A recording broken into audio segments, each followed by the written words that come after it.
Rebonjour, ou bonjour pour ceux qui viennent d'arriver. Alors la prochaine table ronde, le sujet, le challenge et la nécessité d'une omniqualité fluide, présenté par Pierre-Olivier Calande, CPO, directeur produit de PrestaShop. Bienvenue à Pierre-Olivier.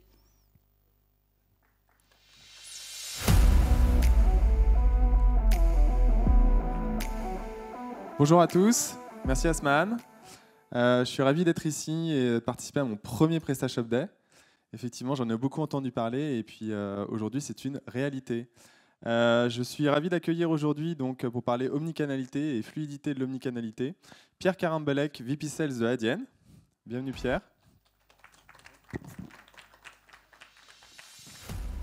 Bonjour à tous. Et puis François Leviton, Manager Director chez Google. Bienvenue François. Bonjour à tous et à toutes. Je vous propose de s'installer et puis peut-être de vous présenter brièvement à nos auditeurs qui sont donc nombreux en ligne. Et on les salue. Parfait. Je vais commencer. Donc Pierre, VP Sales chez Adyen. Donc Adyen, c'est une solution de paiement à l'international et omnicanal. Donc je pense que le sujet du jour va être bien traité. Ça tombe bien. François ? Et donc François Leviton, je suis Managing Director chez Google, une petite start-up qui monte. Et je suis en charge de la relation avec l'ensemble de l'écosystème des marques et des commerçants pour la France. Super. Je suis ravi de vous accueillir aujourd'hui effectivement pour continuer dans la lignée d'Alexandre, comme il l'a évoqué ce matin, avec le challenge et la réalité finalement de l'omnicanalité dans le commerce d'aujourd'hui. L'omnicanalité, j'en avais parlé dès le PrestaShop Product Day de juin dernier. C'est devenu la norme. C'est la norme du commerce. C'est la norme à différents titres. Il y a deux éléments marquants que je voulais vous partager pour introduire cette table ronde. La première, c'est que qualitativement, les consommateurs, nous tous, ont plus soit le commerce omnicanal sous toutes ses formes, à une très très grande majorité, les chiffres vont de 9 sur 10 à 90% des consommateurs qui vivent et veulent un commerce omnicanal. Ça, c'est une donnée qualitative. Et puis, d'un point de vue quantitatif, on a effectivement une évolution du nombre de points de contact moyen lors d'un achat d'un article qui, en 15 ans, est passé de 2 à 6. Donc, il y a 15 ans, effectivement, on avait 2 points de contact lors de l'achat d'un article. Alors, des points de contact, il peut y en avoir un certain nombre de différents, donc il y a une grande variété, mais seulement 2. Et puis aujourd'hui, on est dans la grande majorité pour une moyenne de 6. Voilà, donc l'omnicanal est une vraie réalité. C'est le commerce d'aujourd'hui. La fluidité dans l'omnicanal, c'est la grande question et c'est ce qu'on va essayer de creuser ensemble tous les trois aujourd'hui. Avant ça, je voulais bien préciser que finalement, le rôle du commerce, maintenant, c'est d'amener cette omnicanalité, enfin de la construire, c'est de la proposer, de la servir, d'offrir aux consommateurs finalement cette omnicanalité. Omnicanalité dans le fait de pouvoir vivre son expérience de commerce dans un canal et dans un nombre de canaux finalement assez variés, et aussi, on le voit, de mixer finalement l'ensemble de ces canaux dans les différentes phases de son shopping. Voilà. Derrière cette omnicanalité, finalement, la fluidité, ça veut dire quoi ? C'est que derrière, dans l'expérience omnicanal, pour un consommateur, on a un certain nombre d'accros, d'irritants, de problèmes qu'on rencontre, puisque ça amène une grande complexité finalement pour les commerçants et pour offrir une fluidité maximum. Et finalement, ces accros, ils sont nombreux, et on va en parler aujourd'hui. Comment finalement avoir une cohérence dans l'information produit, d'avoir les prix, les promotions, les programmes de fidélité qui soient cohérents et à travers l'ensemble des canaux. Comment finalement avoir une communication personnalisée où que je sois, à travers les réseaux sociaux, à travers les emails, à travers les boutiques. Et puis comment finalement, moi en tant qu'individu, je suis reconnu sur chacun de ces points de contact. Quand je rentre dans un magasin et que j'ai souvent acheté en ligne, comment finalement je peux ne pas être une nouvelle personne, mais une personne que connaît déjà la marque, même si le vendeur que j'ai en face de moi ne m'a jamais rencontré. C'est tous ces accros et toutes ces attentes finalement que petit à petit on va chercher à gommer pour rendre l'expérience la plus fluide possible. Donc le secret derrière tout ça, c'est la data. C'est la data comme toujours, c'est comment finalement on peut aller vers une data unifiée. Alors une data, c'est large, c'est la data autour de mon comportement en tant que ma personne, autour de mes produits que j'ai achetés. C'est l'ensemble des informations qui décrivent mon expérience avec la marque en tant que consommateur et comment finalement les commerçants d'aujourd'hui peuvent unifier cette information pour pouvoir la distribuer et l'exploiter efficacement à travers l'ensemble des canaux à toutes les étapes pour rendre finalement ce commerce le plus fluide. Donc voilà, à travers cette notion de data, on va essayer avec François et Pierre vous donner un certain nombre d'insights pour vous aider à développer et à fluidifier encore plus votre expérience omnicanal. J'aimerais bien commencer avec cette première question, du coup, en parlant d'irritants et d'accros. Qu'est-ce que vous pouvez partager finalement à nos auditeurs sur l'expérience consommateur, pardon, quels sont les accros que peuvent rencontrer les consommateurs dans leur expérience et puis finalement quelles solutions vous pouvez apporter pour les lever.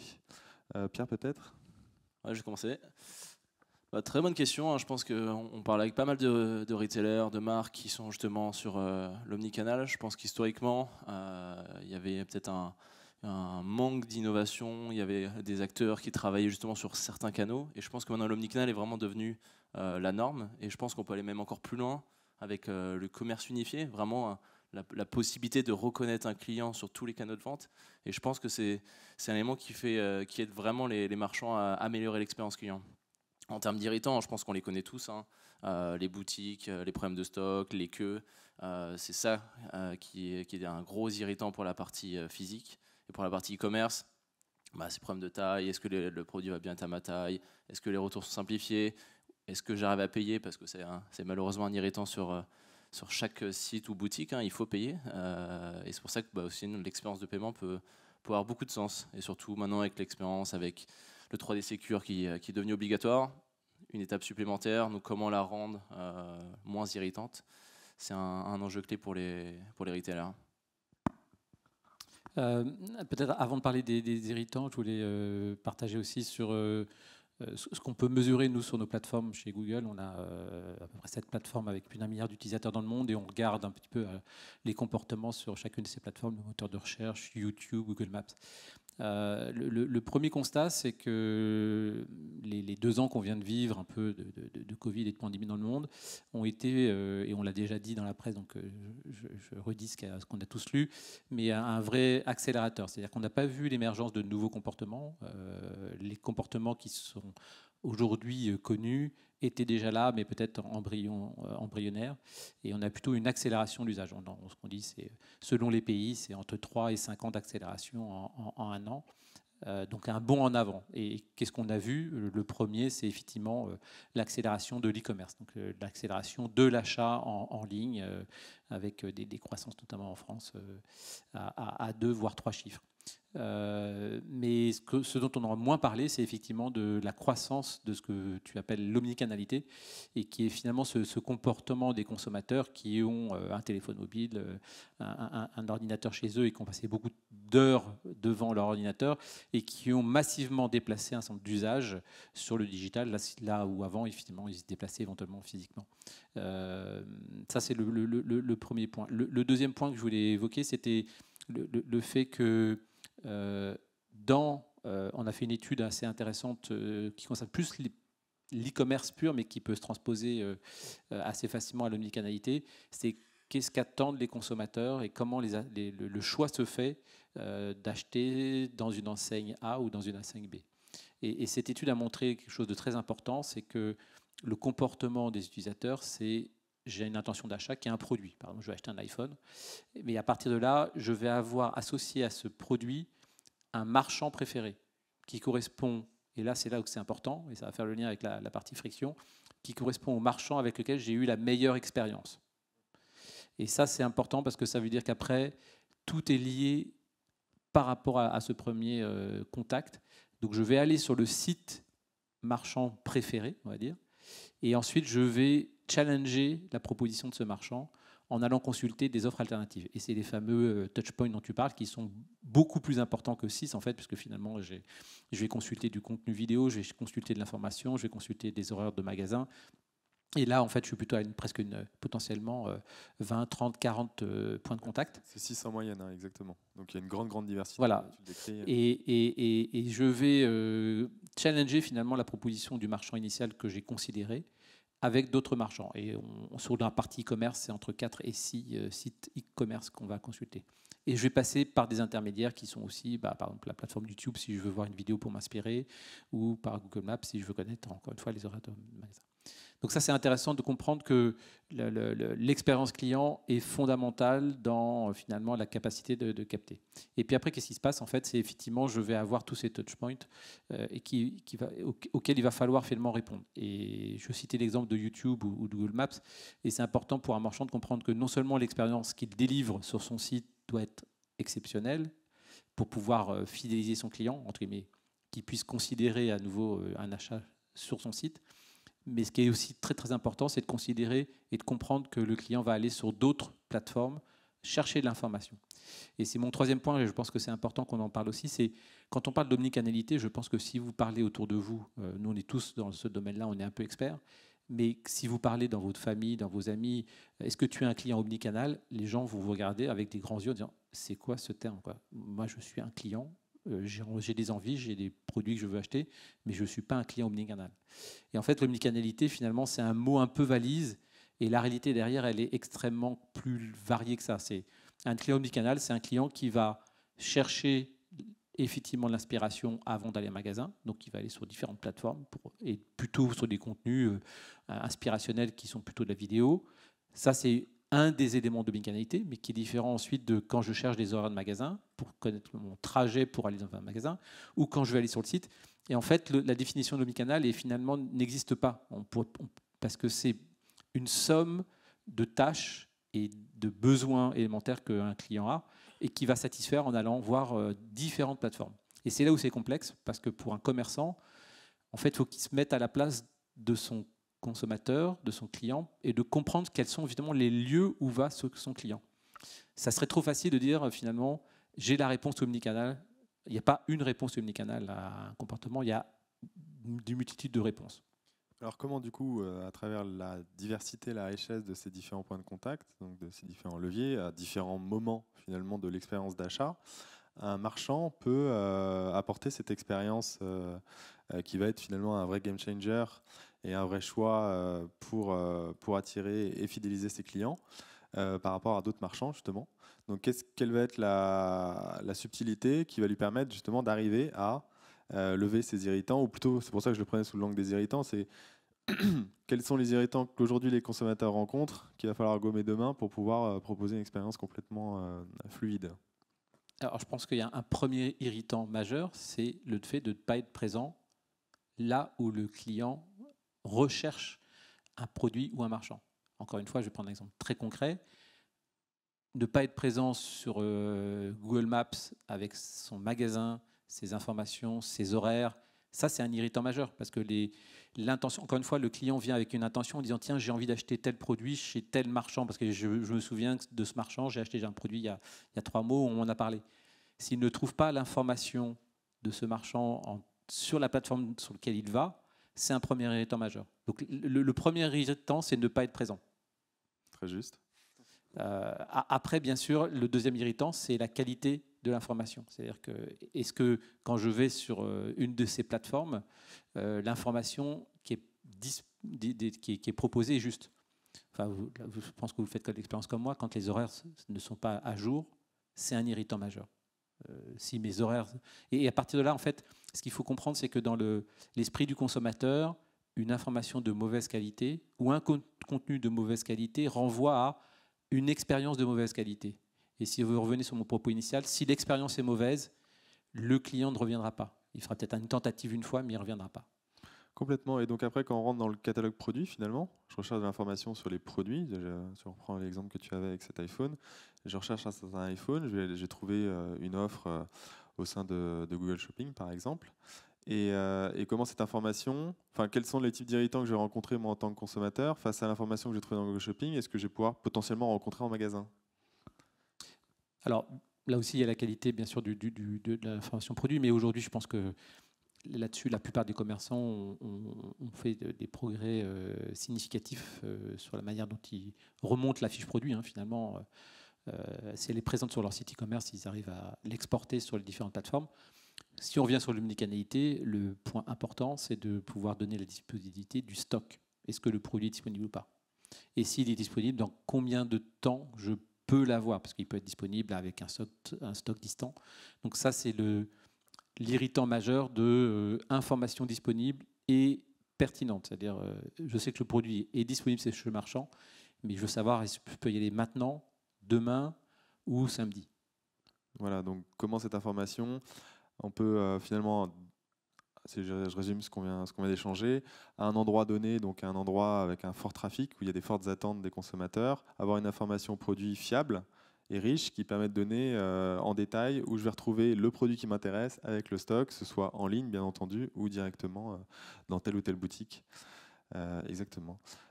Si on parle de paiement, justement, il y a aussi un certain nombre d'irritants en boutique, hein, j'imagine. Et comment finalement Adyen aide à les lever? Je pense que la caisse est le premier point qu'on redoute tous, hein. Je pense que les clients essayent de limiter ça. Et je pense que c'est pour ça que la plupart des retailers essayent de réfléchir à comment réduire ma caisse. Est-ce que des solutions de mobilité peuvent raccourcir l'achat et d'aller directement auprès du client. Je pense qu'il y a pas mal de retailers qui essaient d'avoir cette logique d'aller directement auprès du client et de l'encaisser directement quand il essaye sa paire de chaussures, par exemple. Je pense que c'est des expériences vraiment qui sont agréables. Et pourquoi pas acheter en parallèle un produit qui est sur l'e-commerce parce qu'il n'est pas en stock. Toute cette cinématique auprès du client, je pense que va permettre d'enrichir l'expérience. Et après, on voit dès que l'e-commerce a apporté pas mal d'innovations, des solutions de paiement plusieurs fois.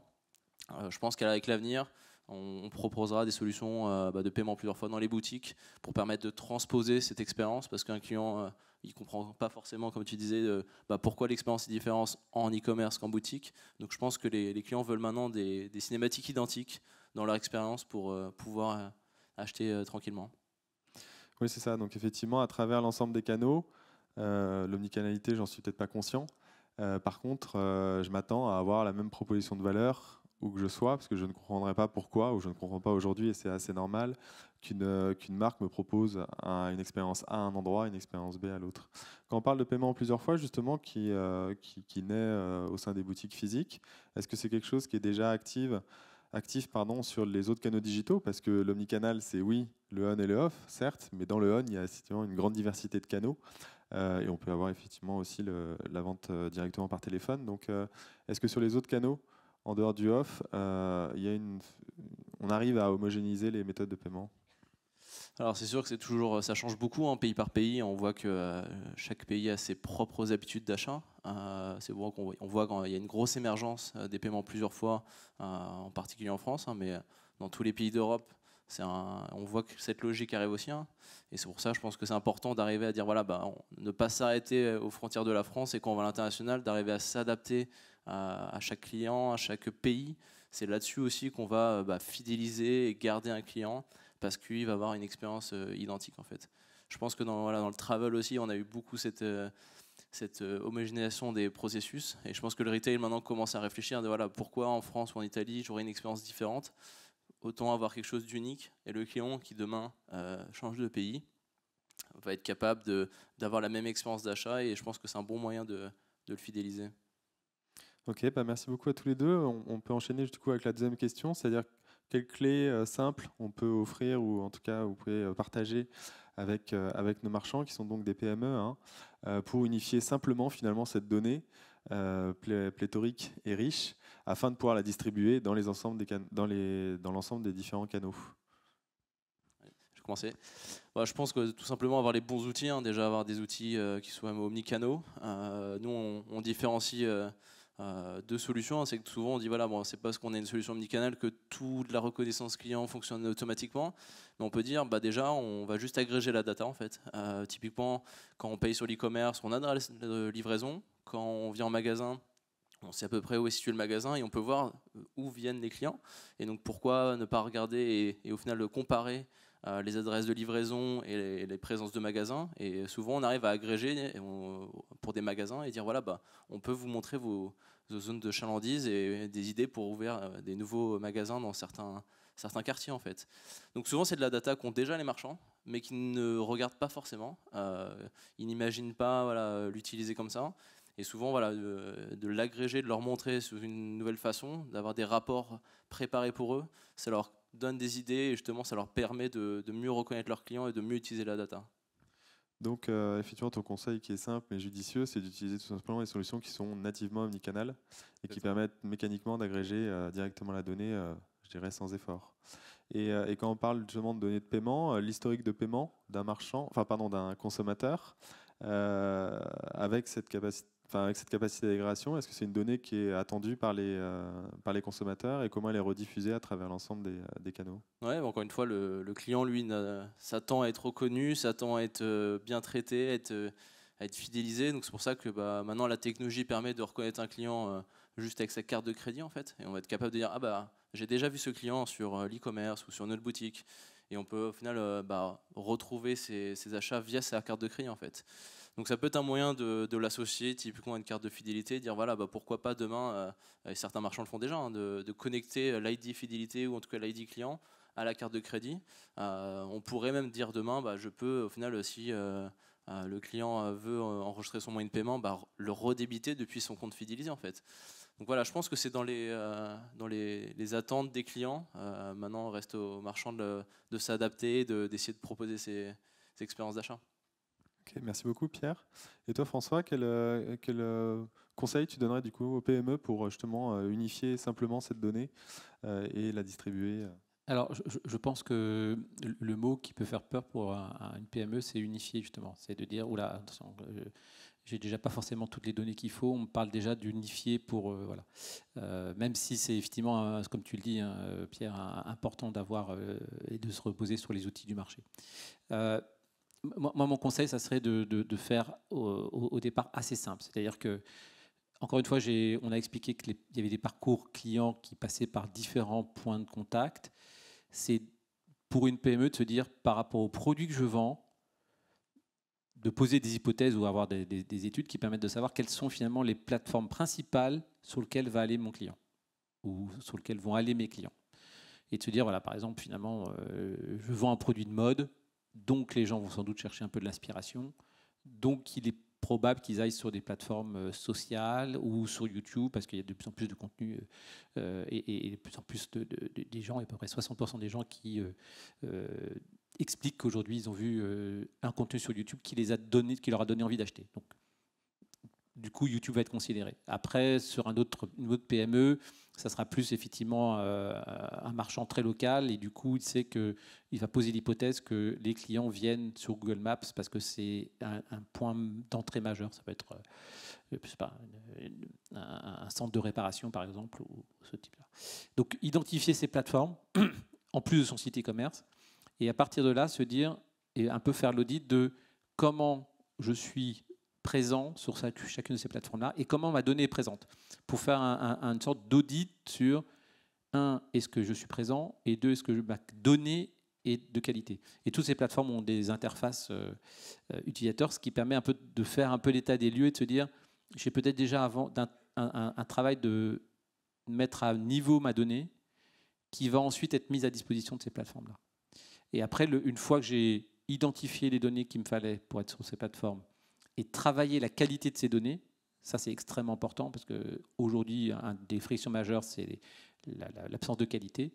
Il y a ce qu'évoquait Pierre, qui est de dire ensuite, je fais le choix de l'outil qui va me permettre de diffuser de manière omnicanale sur ces différentes plateformes.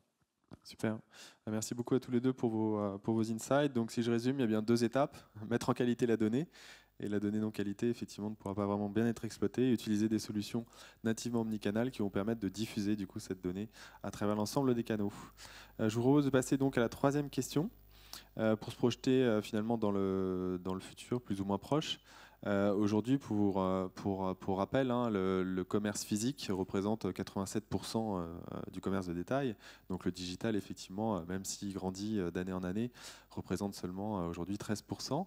Par contre, au sein de ces 13%, on a une pluralité de canaux différents, des réseaux sociaux, aux moteurs de recherche, aux marketplaces, avec, comme on a pu le voir ces dernières années, une très forte progression des marketplaces dans le mix des canaux. Si on se projette plus loin, effectivement, dans 1, 2, 5, 10 ans, enfin 10 ans ça me paraît peut-être beaucoup trop loin pour la capacité de projection, mais disons 5 ans, quelle pourrait être l'évolution des canaux? Voilà, quelle va être la place du off par rapport au on? Et au sein du on, est-ce qu'il y a vraiment des canaux qui vont émerger ou alors prendre une place prépondérante?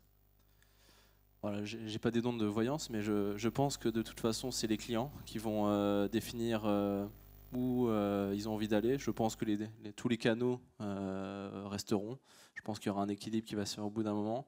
Mais voilà, je pense que en tout cas ce que je vois moi c'est plus un équilibrage et en tout cas une unification des expériences, d'avoir l'expérience à chaque fois la plus fluide, d'avoir des moyens de paiement les plus fluides. Et je pense que ceux qui resteront seront justement ceux qui ont fait attention justement à faciliter cette expérience, parce que les clients veulent quelque chose de plus. Les clients ne vont pas faire un choix d'un moyen de paiement ou d'un canal parce qu'il est plus compliqué justement. Ils vont y aller parce qu'ils ont trouvé l'expérience agréable, fluide. Et je pense que les canaux qui travailleront le plus gagneront le plus de parts de marché. Simplement. Je pense qu'il est. Alors, d'abord, il est très difficile de faire des prévisions aujourd'hui, encore plus qu'hier. On est dans un monde où l'incertitude croît et ça ne va pas s'arrêter. Donc, c'est un peu compliqué aujourd'hui. Et quand on rencontre, quels que soient les commerçants petits ou grands, je pense qu'aujourd'hui, le maître mot, c'est plutôt d'essayer de mesurer en temps réel les évolutions de comportement et d'être capable de réagir vite, plutôt de faire des projections en 3-4 ans qui seront de toute façon fausses. Après, si on regarde un peu plus dans le détail des tendances qui émergent, là aussi, finalement, il n'y a pas de révolution. Il y a simplement une accélération. La première des accélérations, c'est pour effectivement tout ce qui est plutôt, on va dire, inspiration. Et quand je commence à vouloir chercher de l'information, la vidéo est un vecteur qui marche de plus en plus parce que nous, notre moteur, YouTube est un moteur de recherche. On l'oublie souvent, mais c'est le deuxième moteur de recherche au monde parce que les gens viennent chercher de l'information sur YouTube. Et en particulier, les plus jeunes générations commencent par YouTube avant d'aller sur le moteur de recherche. Et pas seulement pour l'inspiration aussi, c'est pour finalement, je dois réparer un robinet chez moi, je vais commencer par un tutoriel sur YouTube qui va me dire notamment, voilà, il faut tel joint et telle clé de 12 et je vais pouvoir, je ne pense pas qu'on peut utiliser de clé de 12 d'ailleurs pour la plomberie, mais bon bref, on va chercher et c'est là où je vais commencer à être informé et savoir quel produit je vais acheter. Donc tendance de la vidéo avec, est-ce qu'on ira vers un modèle dans tous les pays tels qu'on le voit en Asie avec du live commerce, pourquoi pas. Mais bon, en tout cas, le support vidéo en termes de contenu est un contenu sur lequel les PME doivent investir parce que d'une manière ou d'une autre, c'est la manière dont les gens consomment de l'information aujourd'hui. La deuxième tendance, c'est effectivement le fait, comme tu disais, que le magasin va rester un lieu de rencontres, de discussions, de services. Donc le magasin va peut-être se réinventer, mais il restera majeur dans le parcours omnicanal. Ça, c'est sûr. Et ensuite, la troisième question, c'est plus sur la notion de marketplace. Faut se reposer la question, pourquoi les marketplaces réussissent et un des premiers éléments, c'est parce qu'elle répond à la friction, tu parlais des frictions tout à l'heure, je veux trouver rapidement mon produit. Et quand je vais sur une marketplace, j'ai un choix un peu infini qui me donne cette réponse rapidement. Donc c'est plus une commodité qu'une expérience en soi. Et c'est intéressant de voir d'ailleurs que... Dans une expérience connue. Parce que du coup, au sein de cette marketplace, comme tu le disais au début, j'aurai toujours la même expérience. Alors voilà, exactement. Que je maîtrise. Exactement. Parce qu'une fois que j'ai fait l'expérience avec une marketplace, si elle est bonne, je vais la mettre en top of mind en termes d'expérience. Donc c'est vraiment ça, c'est un espèce de cercle vertueux qui est, elle a répondu à mon besoin initial et du coup je la mets en priorité. Maintenant, et c'est intéressant de voir d'ailleurs que les marketplaces répondent à la promesse qu'étaient les hypermarchés dans les années 60. La promesse de Carrefour dans les années 60, c'était tout sous le même toit. Aujourd'hui, la promesse des grandes marketplaces, c'est tout sous le même toit, mais un toit un peu plus virtuel. Et c'est là où les réseaux sociaux ou une approche sociale, en tout cas du shopping, amène aussi finalement cette promesse, ou peut tendre vers cette promesse d'avoir tout sous le même toit, sous un format et une expérience différente, plus inspirationnelle, tu le décrivais, qui a peut-être effectivement un avenir prometteur. Merci beaucoup. Je crois qu'on arrive à la fin de cette table ronde. Je vous remercie pour tous ces insights. Merci de les avoir partagés avec l'ensemble de la communauté. Et puis, je laisse la place donc à la prochaine table ronde animée par Valerio. Voilà. Merci à vous. Merci Pierre.